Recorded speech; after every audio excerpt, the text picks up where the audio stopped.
I'm Pastor Jake. I want to talk about love in our journey. In our life, we're moving towards the end goal. The end goal is to be with God. He is our hope. And we got to share our love in it. But I looked at other things, like what God said, like in Malachi 1 or Romans 9, where it says that, Jacob I have loved, but Esau I've hated. And I'm thinking, wait a minute. I've looked at the history of Jacob, and it doesn't look good. But it gets to a point. Just like with Jacob. Jacob got to that point where he wrestled with God. After that, his name changed.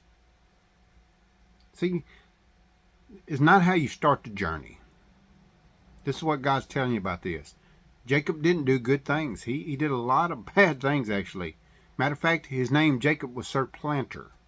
In other words, a trickster. And we look at it and everything, and we think, okay, but then there's a point where he wrestled with God, and God changed his name to Israel. And that was a turning point for Jacob. Just like in our lives.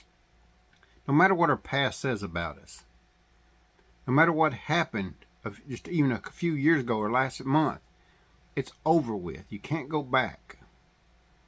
It's how you move forward. Just like with Jacob. Jacob gave his life to God that day 100% instead of being like he was before. He changed, so God changed him. Changed his name even. Same thing with you. You're going to go through a lot of things, and you've seen your past and how bad, sometimes it's bad. But the thing about it doesn't define who you are. It doesn't affect your journey as you think it would. Matter of fact, God says he has hope for you, and that's him at the end of it. You have to put your faith in him, you have to put your hope in him, and you got to put your love in your journey. And that's what happened was. With Jacob, he thought Esau was going to kill him. He put his faith in God and stood up at that moment. He got up and met Esau instead of running. See, that's how God changes you. At that moment when he changes you, you'll be a new person. You'll have a new name.